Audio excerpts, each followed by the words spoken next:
2 February 2022ला तत्कालीन महाविकास आघाडी सरकारनं साखर कारखानदारांच्या दबावाला बळी पडून जे अनेक वर्षापासून FRP देण्याची पद्धत आहे त्याच्यामध्ये दुरुस्त करून तुकड्या तुकड्यामध्ये FRP देण्याचा शासन निर्णय केलेला होता। हा निर्णय ऊस उत्पादक शेतकऱ्यांच्यावर अन्यायकारक असाच होता, कारण जर तुकड्या तुकड्यांना शेतकऱ्यांना ऊसाचे पैसे घेतले तर ऊसासाठी काढलेलं पीक कर्ज त्याला भरणं शक्य नाही आणि वेळेवर ऊसाचं पीक कर्ज भरलं गेलं नाही तर त्याला 0% व्याजदराचा जो फायदा होतो तो होत नाही, त्याला 12% व्याज द्यावं लागतं आणि एक प्रकारे ऊस उत्पादक शेतकऱ्यांना विनाकारण 12-13% व्याजाचा भुर्दंड सरकारच्या या धोरणामुळे बसणार आहे आणि म्हणून त्यावेळी तुकड्या तुकड्यानं FRP देण्याच्या या शासन निर्णयाला आम्ही विरोध केलेला होता। 29 नोव्हेंबरला या संदर्भामध्ये तक्रार केली होती आणि उच्च न्यायालयामध्ये तक्रार दाखल केल्यानंतर गेल्या अनेक वर्षापासून 2-4 वर्षामध्ये न्यायालयानं आमची दखलच घेतली नाही। काय अर्जन्सी आहे असं सांगून सातत्यानं सुनावणी टाळली आणि म्हणून मग आर्थिक होऊन मी स्वतः सर्वोच्च न्यायालयाच्या मुख्य न्यायमूर्तींना एक पत्र लिहिलं की आम्ही ऊस उत्पादक शेतकऱ्यांनी केंद्र सरकारचा एक रकमी FRP देण्याचा कायदा असताना तुकड्या तुकड्यानं पैसे का घ्यावे आणि केंद्र सरकारच्या या कायद्यामध्ये दुरुस्ती करायचा राज्य सरकारला अधिकार आहे का, एवढीच माझी याचिका आहे। एक तर माझी याचिका फेटाळायला सांगा, नंतर मला न्याय द्या आणि मग शेतकऱ्यांनी तुकड्या तुकड्याने पैसे घेतले पाहिजे असं जर सुप्रीम कोर्टाला वाटत असेल तर सुप्रीम कोर्टासहित हायकोर्टातल्या सगळ्या न्यायमूर्तींनी सुद्धा तुकड्या तुकड्याने 3 टप्प्यामध्ये पगार घ्यावा अशा प्रकारचं पत्र मी न्यायमूर्तींना दिलेलं होतं। त्याचा परिणाम असा झाला की माझी सुनावणी गेल्या आठवड्यामध्ये 3 वेळा झाली आणि काल उच्च न्यायालयानं खडेबोल सुनावले आणि आज गुरुवारपर्यंत सरकारला मुदत दिली। आज महाअभियोक्त आले होते कोर्टामध्ये, त्यांनाही खडेबोल सुनावलं कोर्टानं आणि याचिकाकर्त्याबरोबर समझोता करून काहीतरी निर्णय घ्या, अन्यथा गुरुवारी 2:30 वाजता निकाल देणार असं उच्च न्यायालयानं सांगितलं।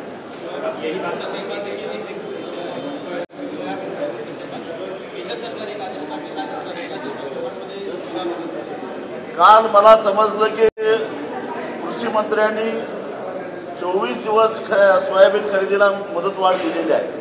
आम्ही लगेच त्याचं स्वागत केलं, परंतु रात्री उशिरा पणन खात्यानं अशी काही खरेदीला मुदतवाढ दिली नसल्याचं ट्विट केलं। म्हणजे संभ्रम शेतकऱ्यांच्या मध्ये आहे।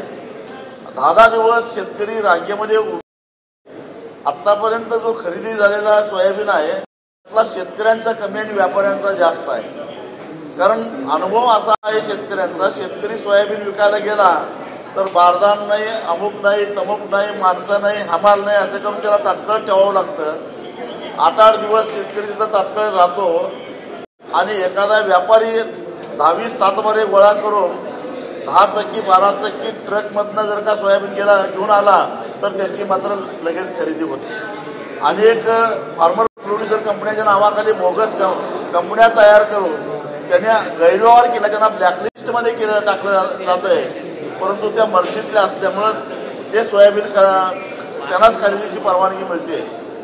माझी सरकारकडे मागणी एवढीच आहे, ज्यांनी सोयाबीन खरेदीसाठी नोंदणी केलेली आहे त्या सगळ्या सोयाबीनची खरेदी एका दिवसात करा किंवा 50 दिवसात करा, पण त्यांची खरेदी होईपर्यंत खरेदी बंद होता कामा नये ही आमची मागणी आहे।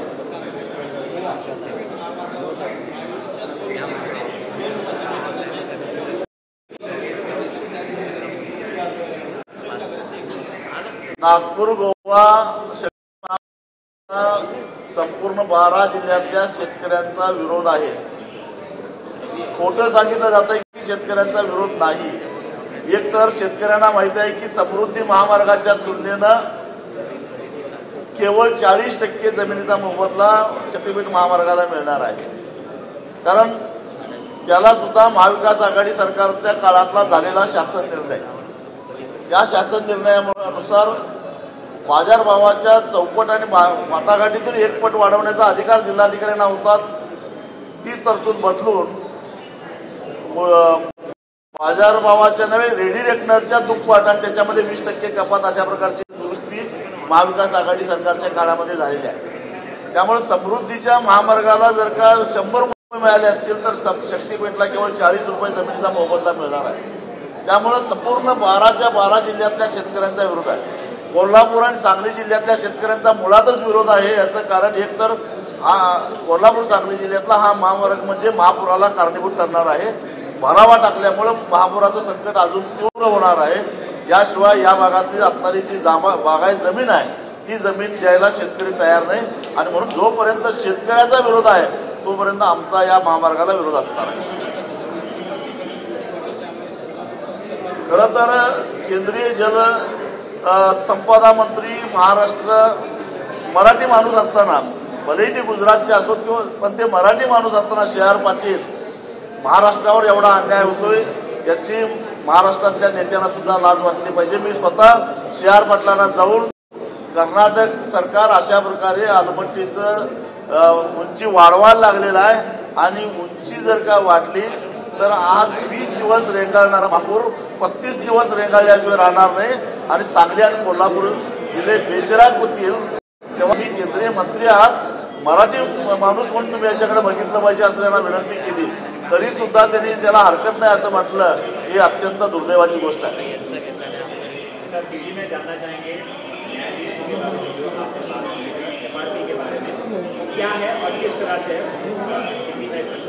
जो किसान गन्ना किसान एफआरपी मिलती है वो 3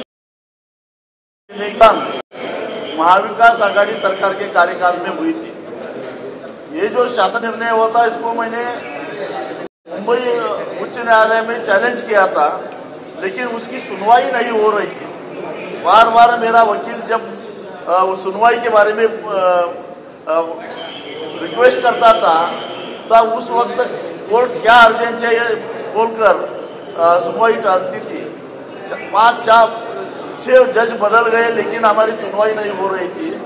इसलिए तंग आकर मैंने सुप्रीम कोर्ट के मुख्य न्यायाधीश को एक खत लिखा।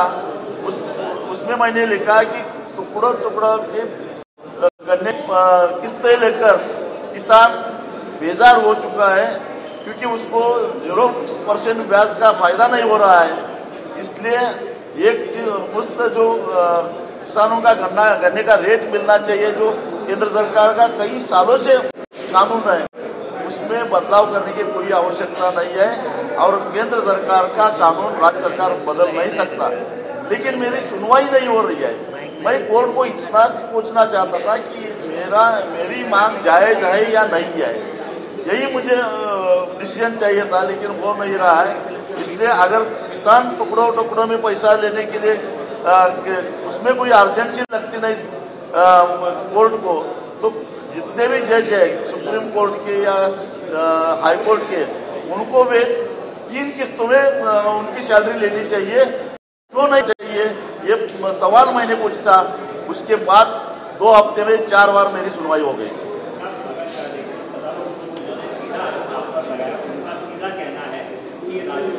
राजनीति कर रहे हैं क्योंकि ये जो निर्णय है इस शासन में लिया था तब उद्धव ठाकरे इनकी सरकार थी और अब आप एक राजनीति के एक खेल में आप आ गए। सदाभाऊ के प्यारे मुख्यमंत्री पिछले सरकार का निर्णय बदलने क्यों रही है? तो बदलना चाहिए ना।